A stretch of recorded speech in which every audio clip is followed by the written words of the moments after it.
ଆମ ଗୁଣ୍ଡା ଏପୁଟା ଚୁଟି ଏ ସିନେମା ପାଇଁ ଏପୁଟା ଗୁଣ୍ଡ ଖାଇଲି ନା ହଁ ଖାଇଦେଲେ ଯଥା କଥା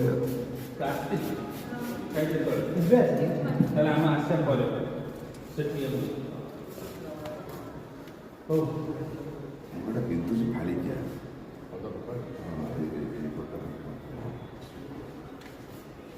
ସେ କ'ଣ ସେ ଯେଉଁ ପିଲା ଥାଆନ୍ତି ଯେଉଁ ସେଠି କ'ଣ ଇଏ ରହୁଛି କି ଆମର ଭଜି କରି ତାଙ୍କୁ ଟଙ୍କା 500 ଦେଲେ ସେ 500 ଟଙ୍କା ଦେଲେ ସେ ତାଙ୍କୁ ଚଲେଇଲେ କାର୍ଯ୍ୟକ୍ରମ ପୁରା କାର୍ଯ୍ୟ କରି ପୁରା ତୁମ ମାଜରା ଫାଜରା ସବୁ ଭାଙ୍ଗିଲେ ପୁରା ଟୋଟାଲ୍ ରେଡ଼ି